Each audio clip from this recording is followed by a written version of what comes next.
Welcome back to the most professional StarCraft 2 with the best Zerg player this side of the Atlantic in the blue. From Canada, it's Scarlett. Matched up against the #1 player from the United States of America, the Battle Mage, Astrea. A best of 5 Protoss versus Zerg between the arguable best that NA has to offer. But today we're going to find out who's just a little bit better. And if you think that's a goal worth working towards, it'd be awesome if you help me work towards my goal of 1 more like and subscribe. And Jimmy, what are we? I know it wasn't subtle. NA doesn't do subtle. At 1,313 likes on this video, on this cast, on this series, I'll cast another one. And I'll probably do it anyways. But thank you for tuning in. Hopefully you've had a good day so far. And I'm going to be so bold as to assume Scarlett versus Astrea is probably about to make it just a little bit better. Protoss versus Zerg, especially with these two. I have no idea what to expect, but it's going to be dramatic. It might not be close, but it's going to be dramatic. I think I can guarantee that much. And already starting things off, Astrea with a creative architecture project here at the Natural, using the pylon as part of the wall. A bit of an oddity, but gives you maybe an opportunity to wall up. Every time I see someone do a wall differently without the pylon at the back, I wonder if we're going to see that put into practice. But first things first, a Void Ray. So early game, Zerg versus Protoss comes down to the skirmish phase and then the follow-up. The skirmish phase, where they both kind of poke and prod each other. Zerg with a few Zerglings, and the Overlords wherever they're going to be deemed most useful. And then Protoss with usually an array of Stargate units and some Adepts. Leads into the follow-up, the meat and potatoes phase. You got your lair tech, you got your roaches, your hydras maybe. As Zerg, occasionally if you're feeling spicy mutas or swarm house.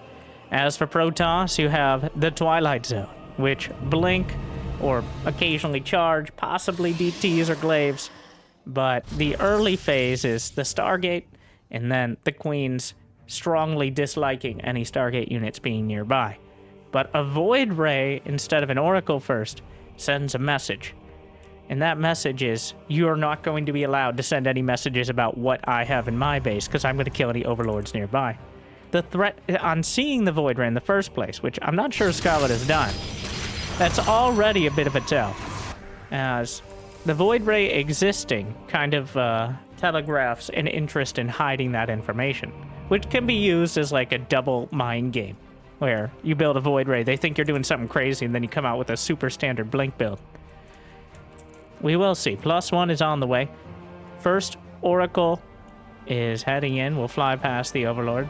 And Charge is the choice. So something a little bit different from Astrea. The Charge looking to hit one of those awkward timings. The Queens are already in position to remove the Oracle. And a bunch of Zerglings come in towards the third base. There's one Adept.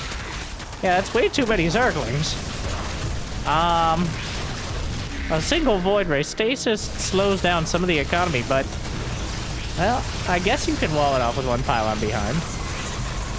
So Scarlett went with the old build a bunch of units and kill all their stuff strat.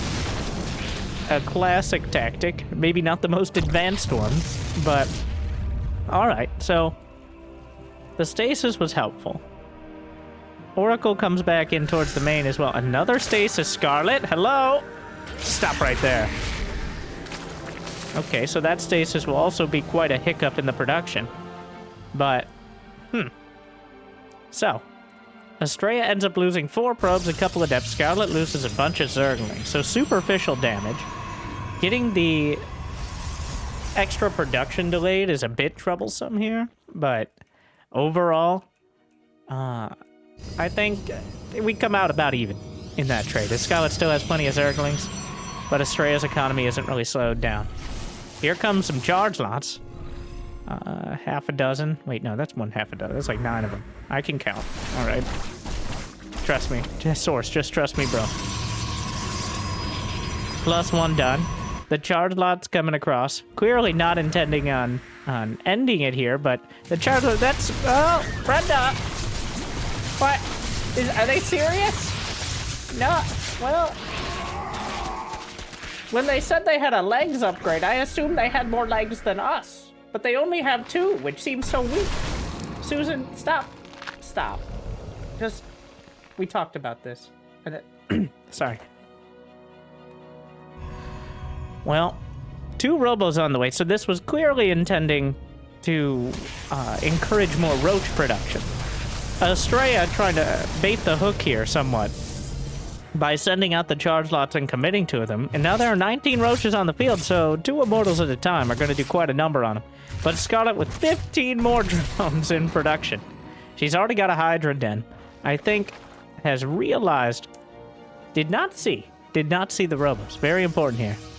But the Hydra follow-up is certainly going to diversify the composition in a way Astrea isn't really prepared for. The Roaches and Ravagers heading up towards the 3rd. They will spot the Robos here as well. Astrea doing a good job walling off against the Zerglings. Scarlett comes in, distracts the army just for a split second. But with the Immortals there, and more charge lots being warped in. Both players at 82 workers, which is a massive economy at this stage of the game. We're not even at 8 minutes yet, and both on a full 4 bases. Which, it doesn't really get much higher economy than that. Astrea has now taken all his gases. And Blink +2, but there's a glaring issue with the composition. There is no splash, no AoE damage. No way to deal with the kind of oldest composition in the Zerg playbook here, which is Roach Hydra. The simplest units who rely entirely on quantity being the best quality. And without a Templar Archives or a Robo Bay, both of which are halfway done at the moment, it's going to be immensely hard to deal with this army cost-effectively, or even at all. Scarlett nearly maxed out, 8.5 minutes. She's got 4 going on 5 bases. Looks like some charge lots might be able to take out that bottom left corner base. But the Immortals will blast through the Roaches, but there's just so many units here without support. Shield battery overcharge. Down goes the base. Group spawn's about to complete. Roach Hydra working through the north side. Immortals blasting down the center. But the Roach Hydra, still so much. Shield battery overcharge almost exhausted. Half a dozen Immortals helping out. A lot here, but the probes are on the run. But where are they going to run to? Still enough probes to continue mining from this base if Astrea is able to clear out the Zerg. The charge lots working towards the south side now, but the Hydras have redirected towards the 3rd. Coming up the ramp, gunning down the cannons. Immortals finalizing their production. Finishing production. And there are so many of them. He's able to drive out at least one side of this attack, and now Disruptors. But where are the rest of the units? Astrea only has 3 gates. That's not remotely close to enough. The Hydras are fighting the Immortals. The probes are pulled off the line. Certainly not the ideal counter to Hydras. The charge lots are cleaned up. And look at the supply. A Disruptor pops out, but it's dead before it can fire a shot. The Immortals aren't enough. They may live, but everything else will not.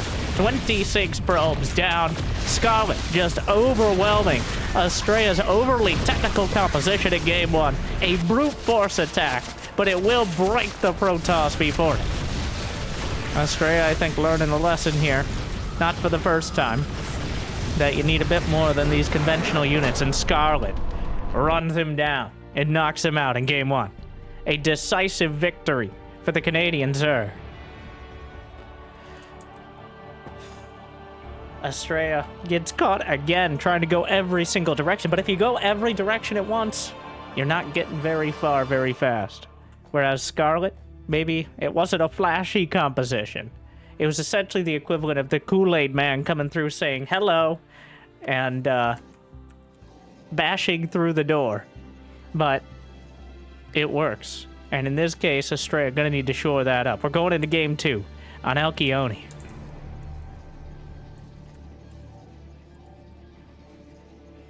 And already something very interesting. I need to get into this game quicker because Astrea is either going to rush or pre-block the gold.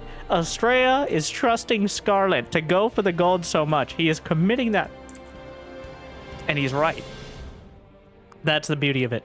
He's right about it. Scarlett, well, fancy seeing you here. I wouldn't put it that way. Well, Scarlett just gonna expand to the natural.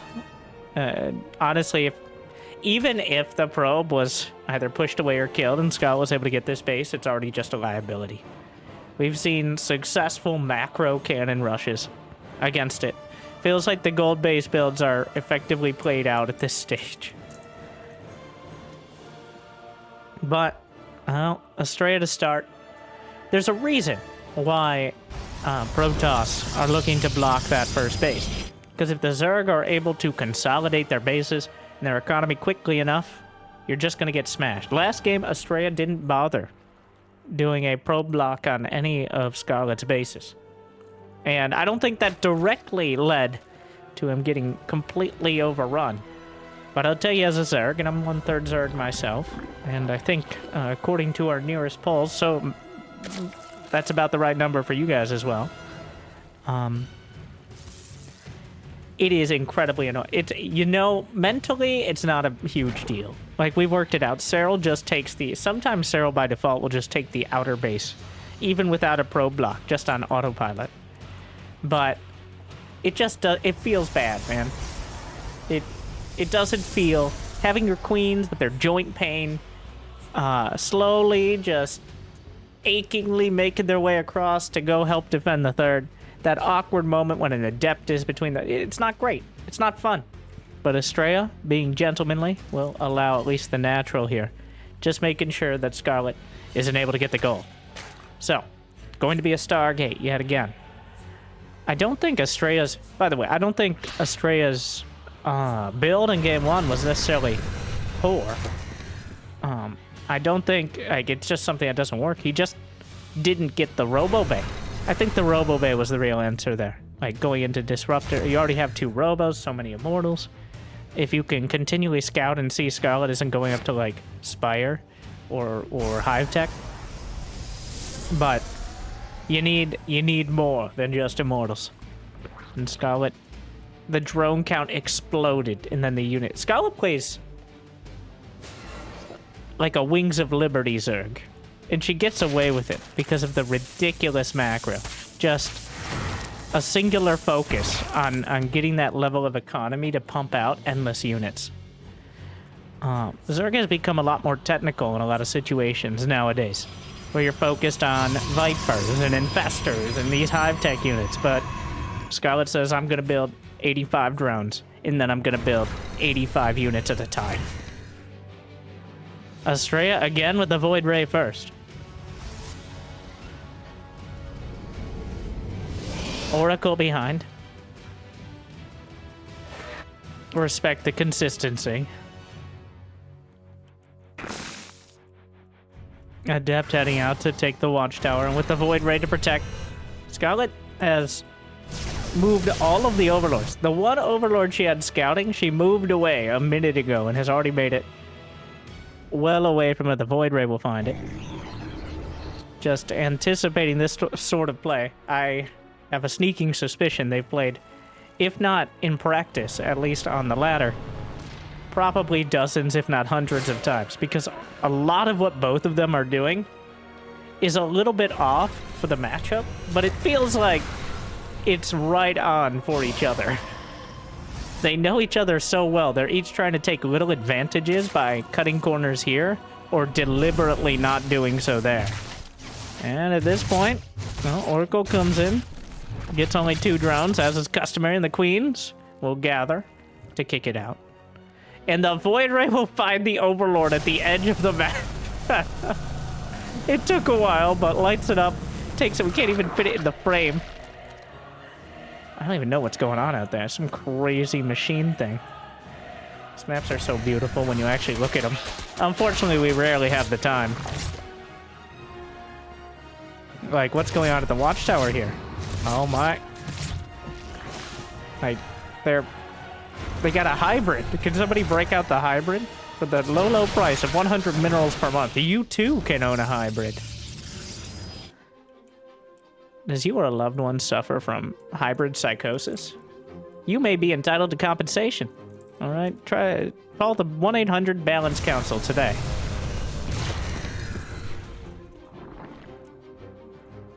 Terrans need not apply. 2 hatcheries and a lair in production. Scarlett expanding both directions. No, that was the wrong spot. There needs to be... I think he's going to build a cannon actually behind it. Very specific layout. A bunch of Zerglings on the way. Scarlett on that 3-base saturation. 66 drones. Plus 1 melee about to complete. That's a lot of Zerglings. Well, going to be 40-something-lings here. But Astrea with Blink. Plus 1. Now at Templar Archives. Not really going... This time around, a much more focused effort. Climbing the tech tree. Infestation pit for Scarlett.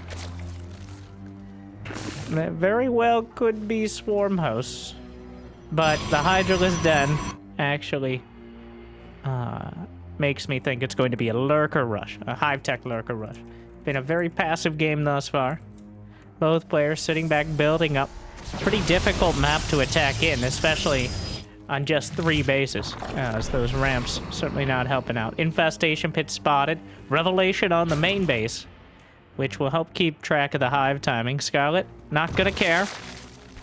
It's pretty obvious which direction she's going with this, so no reason to hide it. Though it would have been nice to be able to. Astrea with some good scouting. The Zerglings breaking through the rocks, giving them a bit more maneuverability. And now,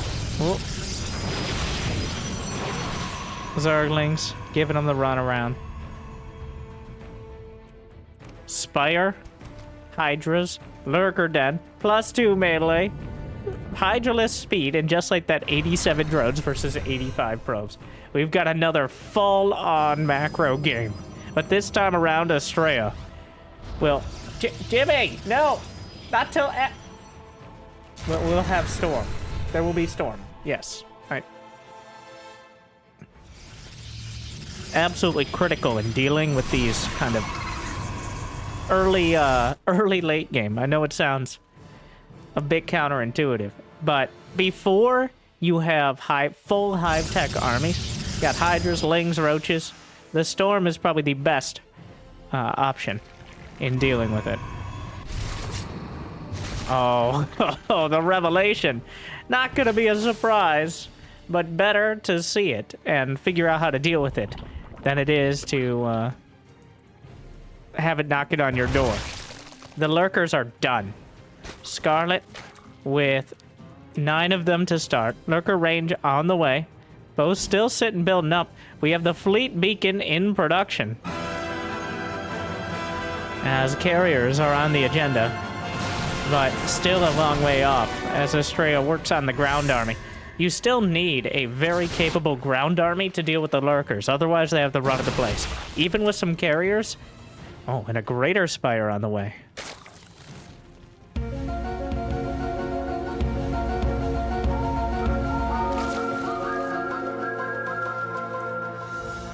So before even a single battle, a real battle is fought, both players with the latest game tech possible. But still, we've got to battle it out on the ground. The Lurkers will work their way forward. Overseer heading towards the main. Zerglings. So many Zerglings. There's 100 Zerglings on the field. Though that number is being whittled down. The charge lots looking to deal with it. Oh my god, there's almost as many charge lots. There's 20 charge lots, 100 Zerglings. Storms will soften up the Lurkers. Here we go. Another storm to essentially force field out the Zerglings. But these Lurkers are not yet threatening anything critical. Astrea now making the mistake of attacking into a well-entrenched position when he could whittle away at it. It's not hitting any probes. It's not threatening a Nexus, which means Scarlett, while dangerous, is still kind of held at bay. Oh, almost out of storms. Gets the Templar with the energy. That's actually an opportunity for Scarlett to move forward. She's essentially siege tank pushing with Lurkers here. The Revelation will spot them, but now the Nexus being slowly... Sir, move! Oh my god! How many I hate these guys. 4 legs, they think they're better than us. I don't... The Stalker, but while he's dealing with that, the Banelings in towards the natural, the Zerglings in towards the main. 10, 12 probes dead. The Lurkers will be dealt with by some Void Rays, but the main base is overrun. The Natural is gutted. 19 probes dead, but the charge runs on the other side. Mothership pops out. 0 to 100 in no seconds flat. The Zealots at the Natural. 17 drones dead. The Immortals come back. The Lurkers scramble. The Templar are dead. Zealots into the main. A second Spire. Scarlett has 29 drones on the way, which seems a bit excessive, even considering she lost 30. And the Zealots are still on hold position dealing with this. The Lurkers on cleanup duty. But when the smoke clears and the supplies are counted, Astrea is up by 30 as he's able to clean up, and he kept every one of his bases alive. But Scarlett loses 43 drones and plummets to a 10-drone lead, which is the most Scarlett thing I've ever said. And I've said a lot of things. 5 Queens and 9 Hydras on the way.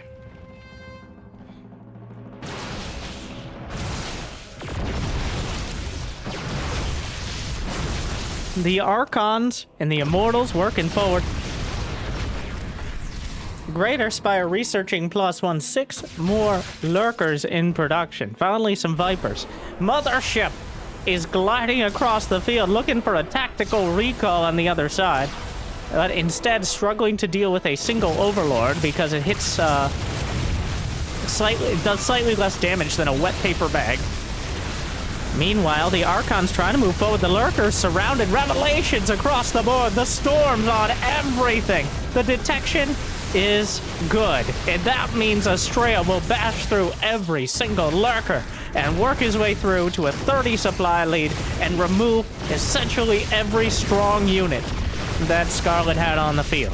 All that's left, a few Hydras, a couple Vipers, and that's it. It's just over. A decisive victory for Astrea. After like 9 minutes of no rush, 3 minutes of chaos, and Astrea survives it. Wow. I guess the severe storm warning was a little bit too strong. And Astrea comes through with a decisive victory, despite Scarlett kind of getting the jump with the tech. And off we go to game number 3, all tied up. I didn't expect that game to just end, but here we are. Both games so far with almost anticlimactic but decisive endings as we go into Oceanborn.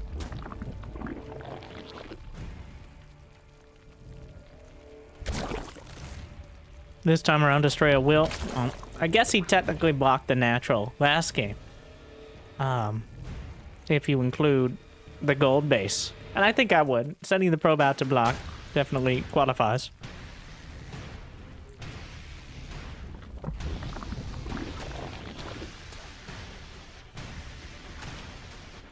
Drone is poking. And the probe trying to annoy as much as possible, as is its job. For those who don't know, and I forget, occasionally, for the few of you who might be watching for the first time, thank you, by the way. Or maybe you just watch now, either way. So what the probe is doing there is flirting with the minerals, which might sound saucy, and it is. But the minerals don't care, okay? The minerals are quite promiscuous, where they'll say, if a worker comes up to them and says, I'd like to mine you, then the minerals are like, oh my. And then if another worker comes up, while the first one is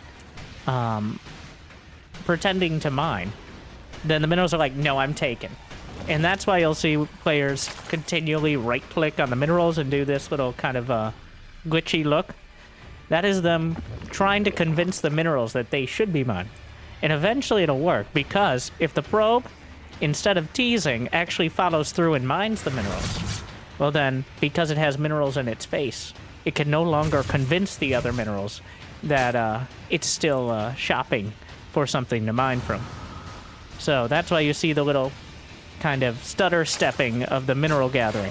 And if you do it perfectly and you poke the right patches, you can deny possibly dozens of minerals. Well, maybe a couple dozen minerals in the early game, and be a mild to moderate inconvenience to the mining, which is, you know, the dream of every probe, is to be a mild to moderate inconvenience. And oftentimes it succeeds in that. But something a little more moderate, indeed, are the two adepts. that usually follow things up. A Void Ray on the way yet again for Astrea. As Scarlett gonna opt for the Queens and plenty of drones. I don't see double-digit drones in production nearly as much as when I'm casting Scarlett. I don't know what it is. I don't know if that's a good or a bad thing, like the larva was saving up. But it feels like she has double-digit drones building. Even now, there were 11 drones in production, which is quite a number at the 4-minute mark. Even having that much larva is surprising.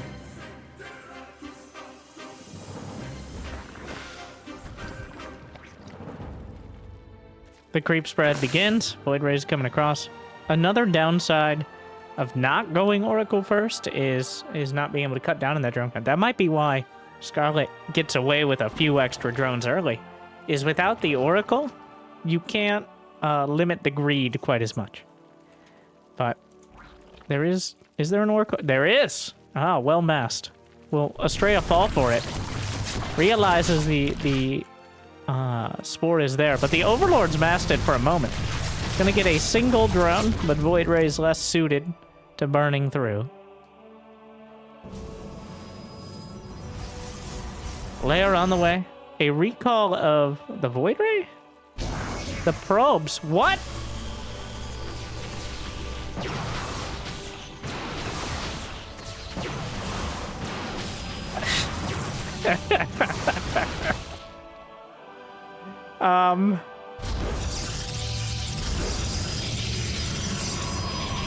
Need I comment? Well, welcome to North America. It did look a little odd. There's no way to be safer than hard walling off. Well, Protoss never invented doors. They only invented gates, which is kind of a weird technological gap. But, so Astrea recalls the probes because he hard-walled off his own third. Which, I'll give him the benefit of the doubt and say was intentional. But here we are. Either way, though. The third base is up, and Scarlett not going to be making issue of it. At least not yet. But in production is Aspire, and potentially Mutas. As Astrea, again, headed for that kind of turtley 4-base strategy. Does have some Blink Stalkers on the field. But behind it, yeah, pokes in. Essentially just poking the Zerg. Trying to draw out Zerglings, and indeed they will. But also staying right on the edge. In order... Okay, the Adept didn't see the Spire. Just poking on the edges. Is there a recall?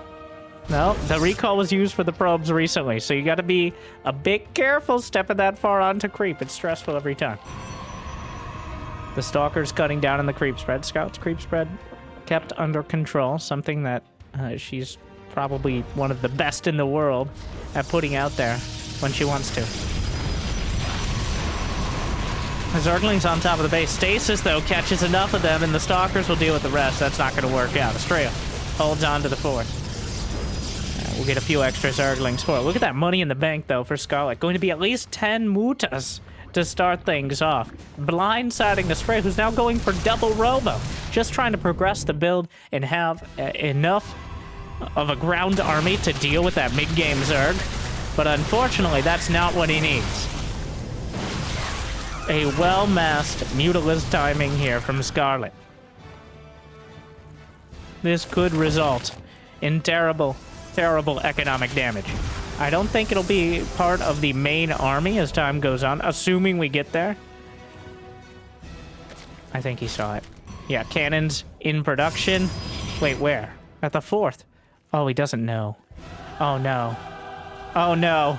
What he doesn't know can very much hurt him. It's flying across the map right now. Some more cannons being built. It's been spotted, but the Zergling's at the 4th. And the ground army is not all committed there, as it's in position to zone out the Mutas. But with Mutas, you can just repartition your army so quickly, it's almost impossible.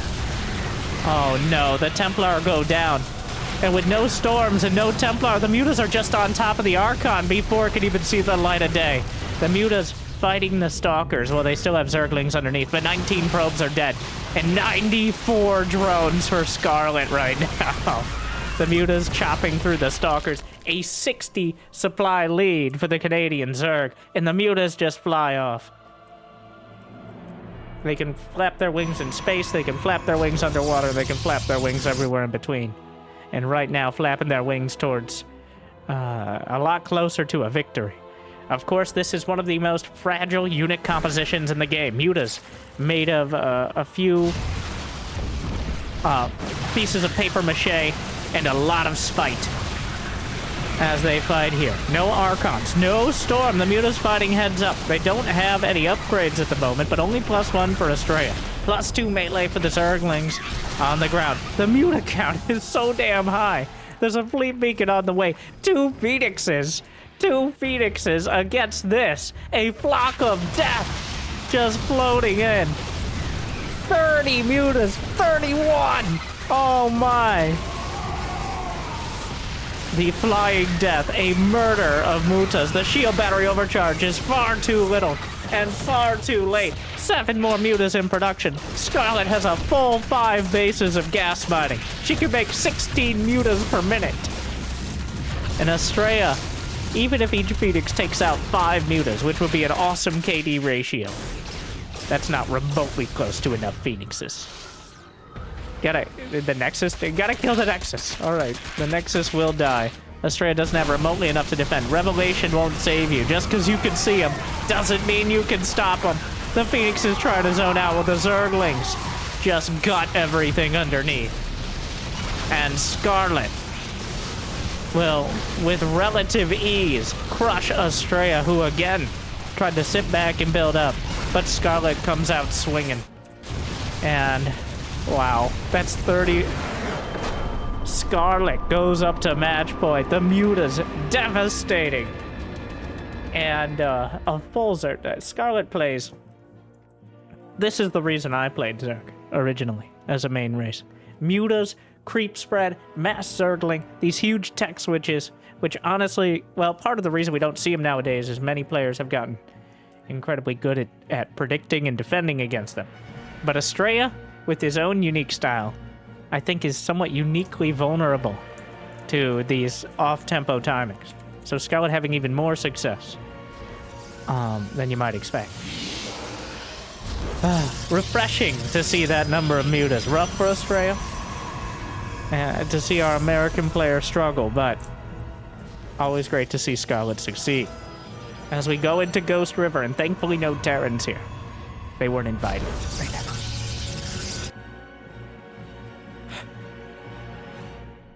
A beautifully executed Muta timing. The Zerglings just keeping Astrea busy while Scarlett built up the economy for Mutas. What? The Royal Escort on the probe. Is this a pull first? Yes. Okay, so Ghost River, you only have 1/3 base. This leads to a lot of players. Oh, it's just a straight up pull first. I was still living in Mutaland, whereas the Zerglings, the Zerg rush here is the choice. There's no speed. This is a designated pressure as opposed to some sort of cheesy all-in.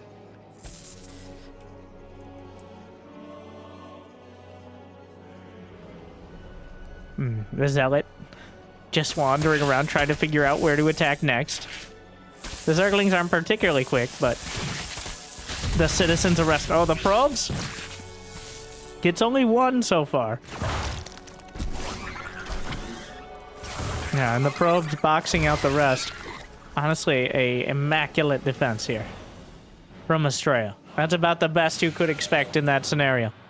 I like the choice to pull the probes and defend as opposed to trying to wall off earlier, as a lot of the time that's more of an economic cost. And the Zerglings may very well get through another gateway anyways. So instead of zoning out the Zerglings, he lets the Zerglings in and just deals with them. And now there are no Zerglings. So that evens the odds here as time goes on. I don't think Scarlett got nearly enough done to justify that sort of investment. You need 3-4 probes, I think, in order, or at least killing 1 or 2 of the gateway units. But neither of those happen, and now there is no 3rd base. Astrea has more workers, and Zergling speed just started.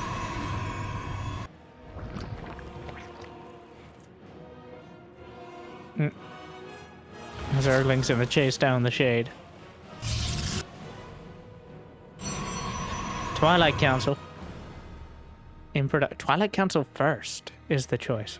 This game, Astrea did build a sentry behind as well. Just taking the third, by the way. Brenda! Let the drone through! Let the drone through! Okay? I think we had the Ultras went on a diet plan. You can go on a diet plan too, Lucio. I'm just thinking about... we both could, okay? Like, maybe inject less hatcheries and spread more creep, if you know what I mean. Sorry.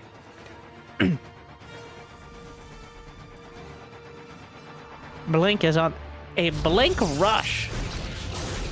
Hallucinated Phoenix. Gonna take a look around. A blink rush with sentries in production. It looks like a blink stalker timing here. It's Astrea. He's still building probes. That third base is so early. Astrea played this so well. Recognizing the economic hit that building those Zerglings is for the Zerg. Because every set of Zerglings, it could have been a drone. So, in dealing with it early, you're probably not going to have... It's far too risky to do a counterattack. Like, if you move across the map with a bunch of gateway units, if they just happen to build a bunch more lings, then it might not work out. But Scarlett was never going to have enough units to threaten the third base that quickly. There weren't going to be enough Zerglings. Very unlikely to be roaches. And now Astrea has a comfortable third, already getting tech. Scarlett, of course, is caught up in the drone count. She has a tendency to do that, but now it's going to be roaches and Zerglings up against soon-to-be double upgrade Blinkstalker. This is just Astrea. Like, every time I think Astrea is going to do an attack timing, it's mostly just a decoy for teching up to everything else, which is both a blessing and a curse for the Battle Mage. He wants everything for Protoss. He wants those Templar. He wants Disruptors, Prism, Sentries. Isn't always able to get there comfortably, but... So even though there's already Blink done, it's going to be a Robo. It's going to be double upgrades. Wouldn't be the least bit surprised to see a Templar Archives alongside this Robo soon. Adept comes in and keeps track of things. I believe spotted the Ravagers in production. These Ravagers more defensive than offensive right now. As if you don't have Ravagers and a Sentry push comes across, you're gonna have a bad time. They're both standing on the high ground here. Scarlett dealing with the rocks. Astrea enjoying their presence. Differing views on rocks between the races. Adept comes through. Gonna snipe off another drone or two. And importantly, get a scout that the units are still here. Alright, Astrea, now with a Warp Prism on the way, working on +1/+1. Has enough units to be... Ooh, blinks forward. But these rocks, this is already taken down. A bit of a risk moving up here.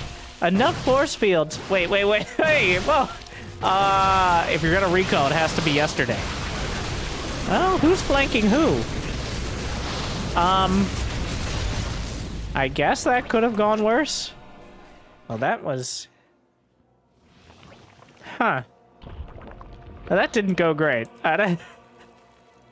Scarlett with Swarm Hosts in production. 6 Swarm Hosts at a time. Not...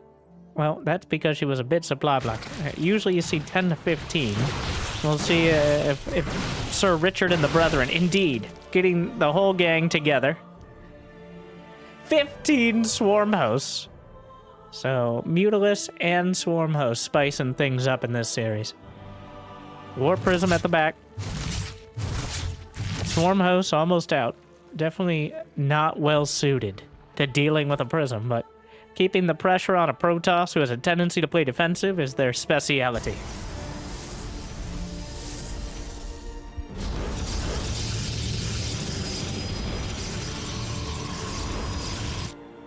+2/+2 for Astrea. Scarlett has a massive supply lead, though a bit misleading because Swarm Hosts only valid for that 30 to 40% of the time they're part of the attack. The Swarm Hosts headed to the north. Oh my.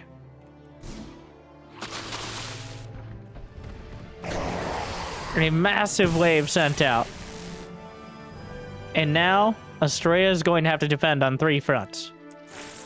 Swarm hosts in towards the natural. The probes will already retreat. The army consolidating towards the 3rd. Stalkers trying to snipe off. Ravagers blinking back. The Nexus is just gone.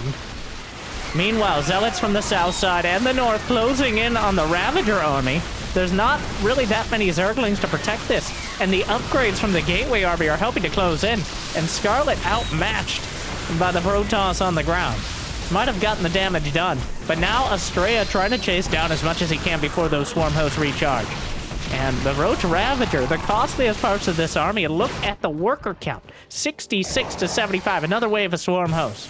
The Locust launched towards the 3rd, but where are they gonna go? You can't recall swarm hosts. The swarm hosts getting chased down. They might take a little bit as they scamper south, but meanwhile, the Roaches and Lynx, another Nexus down, +2 done across the board. Ranged attack for Scarlett, and +2/+2 with armor for Astrea. The Swarm Host dying painfully, the ghosts of the Zerg. God, they definitely have the most painful death. My babies!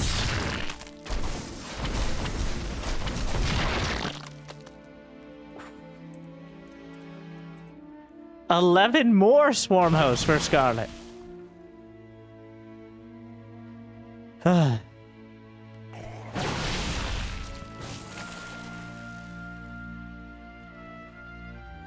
Just launching a couple. Astrea down 60 supply, but 8 worker lead. Rebuilding those Nexi. And working towards an incredibly cost-effective army. The one thing that has continued throughout all this are the upgrades. And Scarlett has been languishing on that Lair Tech army. Still, though, quantity is a quality all its own. And so far, Scarlett has been able to put so many units on the field. She's overwhelmed Astrea.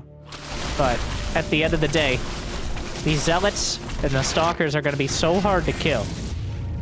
It's like a single Stalker went down to a couple Locusts.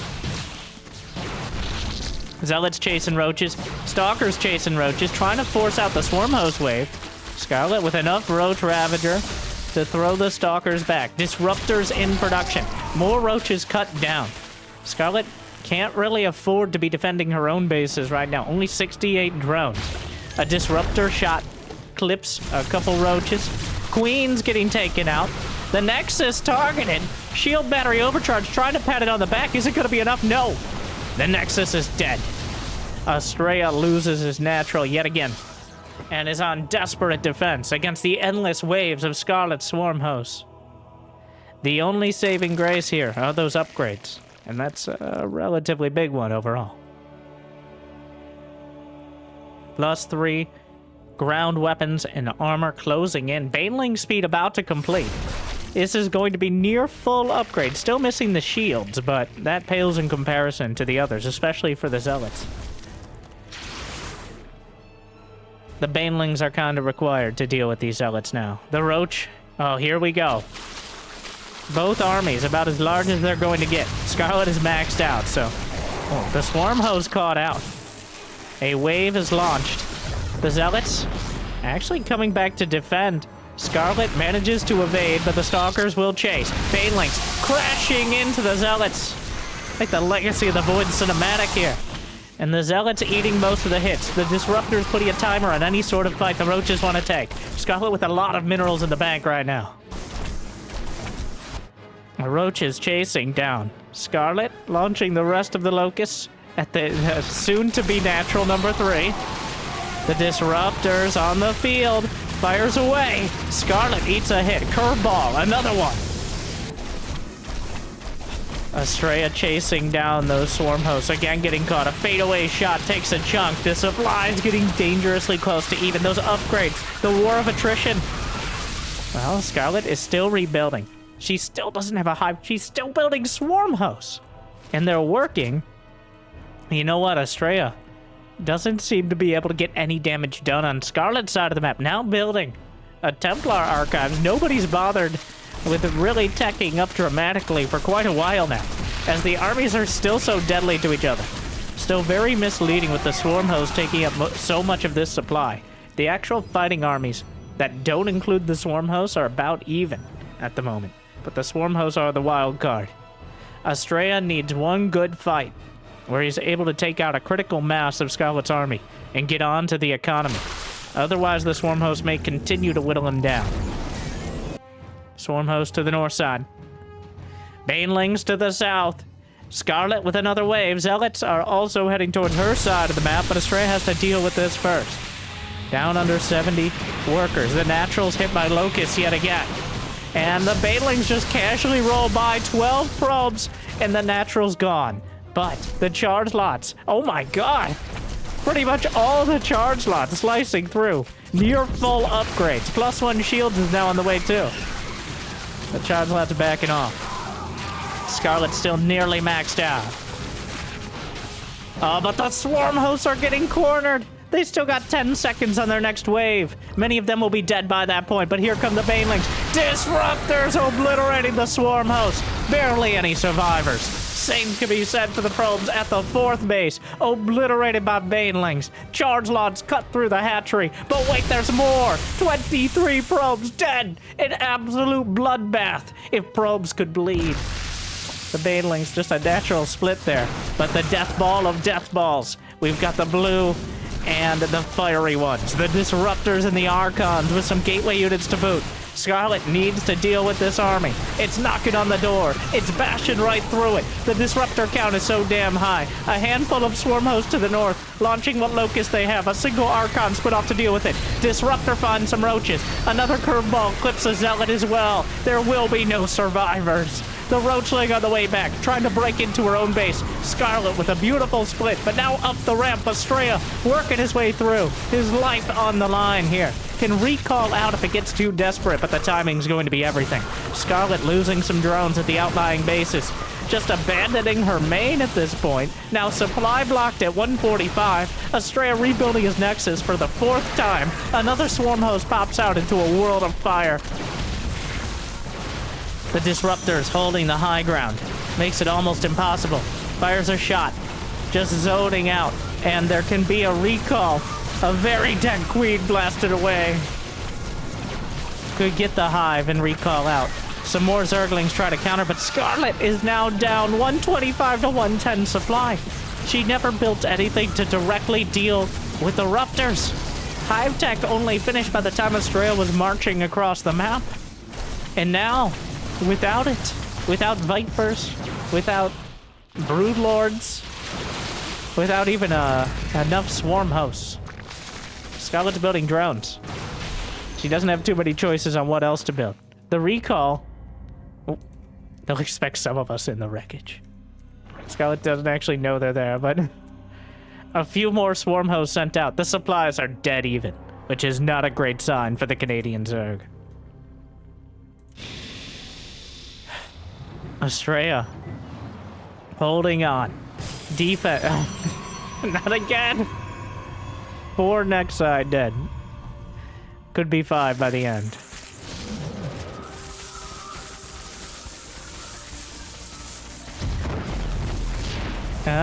Is it enough? It's gonna be so close. I give credit to the probes. There's still that Stalker on the 12 kills. The +331. Oh my. Clips a bunch of Roach Ravager. The surviving swarm host. The army supply for Scarlett is still higher, but the upgrades. And there's just nothing to answer the Disruptors. 6 more swarm hosts on the way.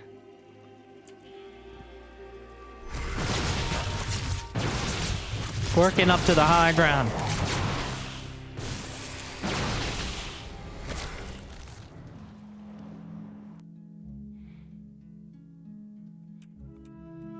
There's just so many Zealots, so many Stalkers.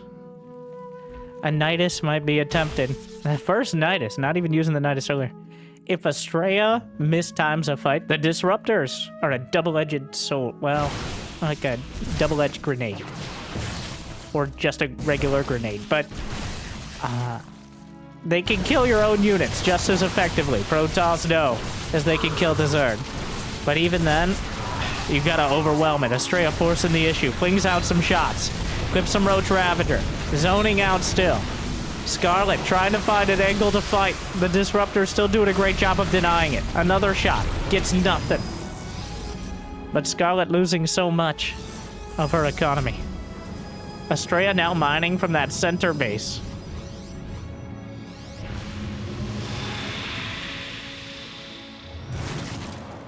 The Locusts die before ever landing.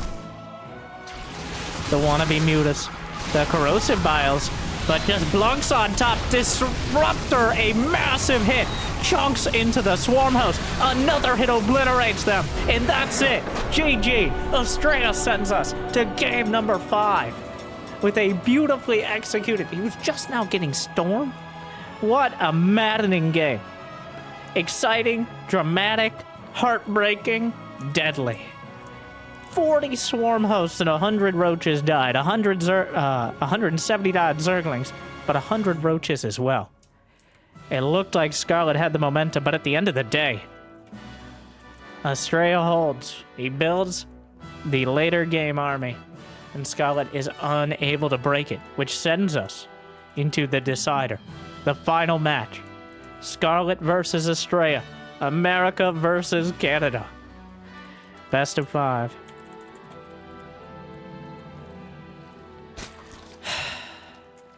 It's always dramatic. Scarlett's commitment. Oh my god. Oh my god. Oh my god. Holy sh...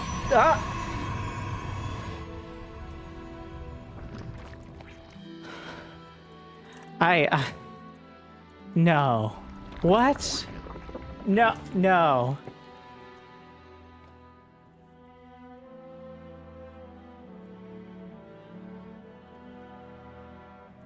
A proxy 3-gate to wall the bottom of the... No.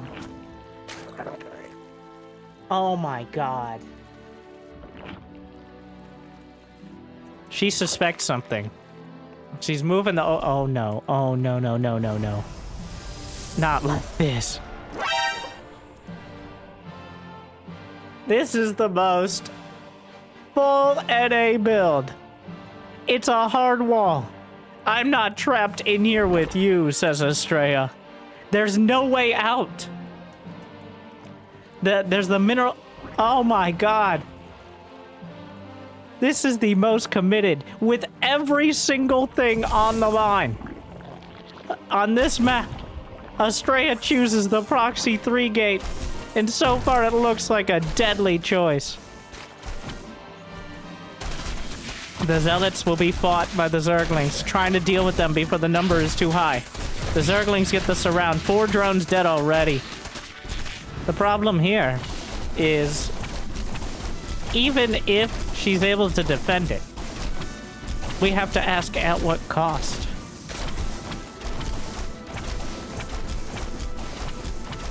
This is one of those builds you kind of need to deal with before it starts. Reacting.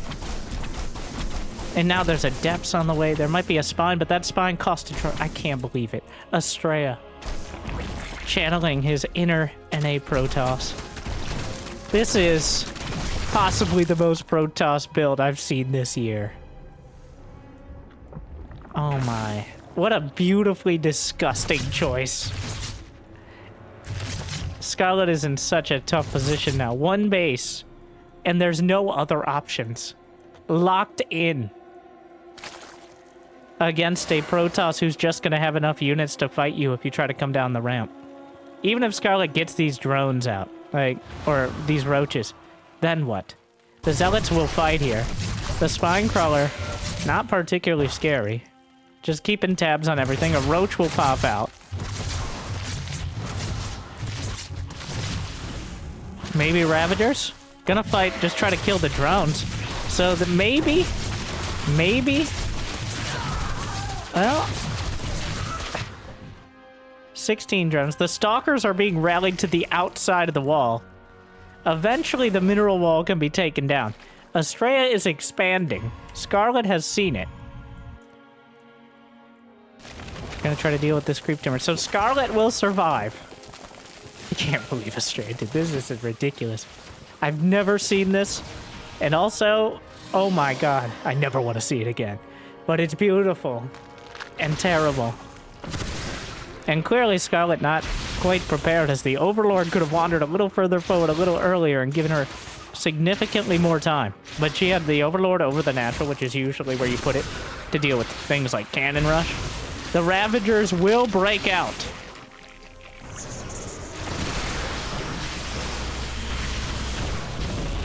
That's absolutely huge. Depowering all 3 gates before they can warp anything in.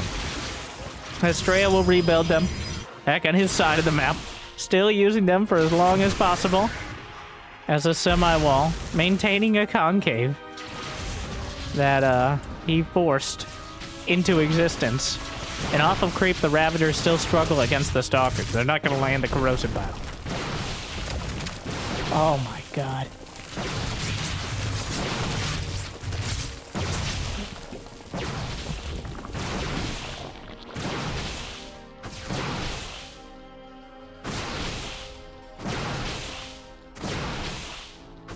Ravager so badly bruised. Astrea doing a great job of juggling only the Stalkers with the shields.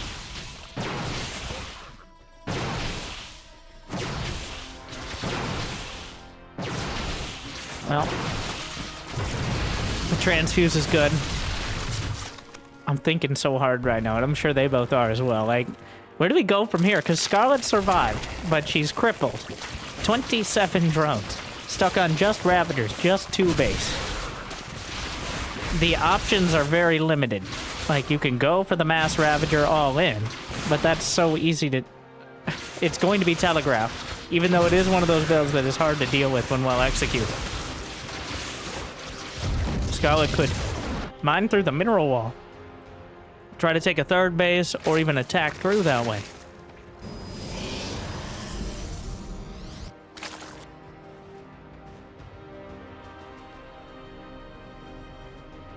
I can't believe it, though. That is... I really thought that would just win the game. Like, that was well executed, well timed, but Scarlett kept it together. And she's not dead.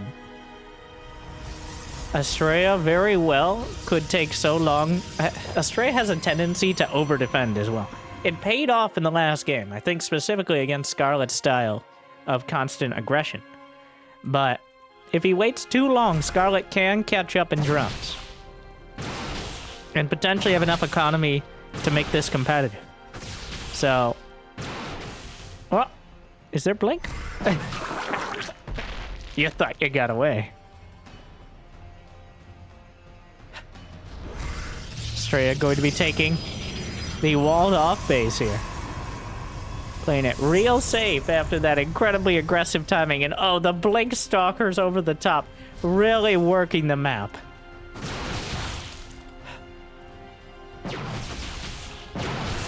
Now, Scarlett has not mined this through. And just juggling back and forth. Beautiful shift blink micro. The worker counts are even. Infestation pit is on the way. Maybe 1 infester. But here comes Astrea. Enough blink stalkers to be a potentially deadly army. The queens have to be pulled to defend. There's no drones on this base. Astrea forcing the issue. Scarlett just gonna let it go. There's too many stalkers. A Nidus and Swarm House. Desperation. The corrosive biles. And Astrea just going. He's just gonna fight. Brenda, why do they always do that? Why can't we teleport? Well, technically, with a knight... No, that doesn't count! Astrea just slicing away parts of the Zerg. Another Ravager, looking for another one. Blinking away. Scarlett. The Nidus is something. But the thing is, if any part of this army is dragged across the map, there might not be enough at home to defend. The Stalkers are grinding their way through, blasting through the Ravagers. Good blink so far. That Spine Crawler, the real hero on the back line, has survived throughout all this. The Nidus comes out. The drones are pulled off the line. Scarlett, a desperate defense. Is there enough on the other side to get the damage done? Again, the swarm hosts will assault the Nexus and infect a lot of How are there stalkers here? I have no idea how they got in here. But the shield battery overcharged. Locks on top, and Astrea with a decisive. His time in GSL has clearly paid off as he pulls off the most committed, dramatic, and decisive cheese I have seen possibly this year in Game 5. And Astrea will take it in a heartbreaking 3-2 victory over Scarlett. But oh my. Wow.